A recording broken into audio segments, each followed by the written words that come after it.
নমস্কার বন্ধুরা, আজ আমি বানাবো মাছের ঝাল।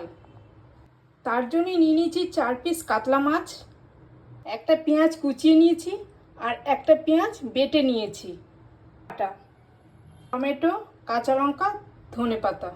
নিয়ে নিয়েছি নুন, হলুদ, লঙ্কার গুঁড়ো, কাশ্মীরি লঙ্কার গুঁড়ো, নিয়েছি তেল আর চিনি। এই রান্নাটা করতে একটু তেল বেশি লাগে, সর্ষের তেল হাফ কাপের মতো দিয়ে দিচ্ছি। এতটা তেল দিয়ে দিলাম।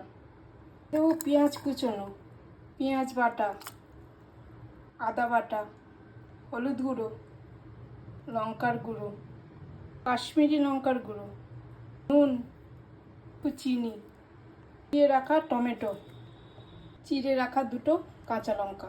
আর দিয়ে দেবো মাছগুলো, ভালো করে মিশিয়ে নেব।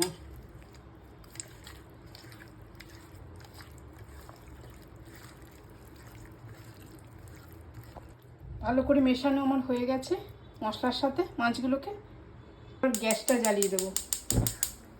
প্রথমে হাই ফ্লেমে কিছুক্ষণ হবে, তারপর আস্তে আস্তে কমিয়ে ঢাকা দিয়ে দেবো। এবার আমি মাছগুলোকে উল্টে দেব।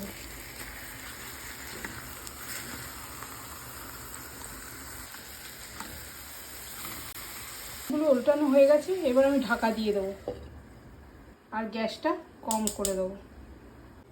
ঢাকা খুলে আর একবার উল্টিয়ে দেবো মাছগুলোকে।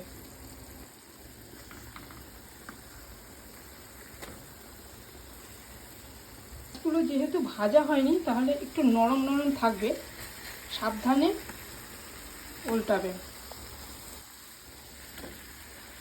আবার ঢাকা দিয়ে দেবো। মাছের ঝাল আমার হয়ে গেছে, এবার দিয়ে দেবো ধনেপাতা।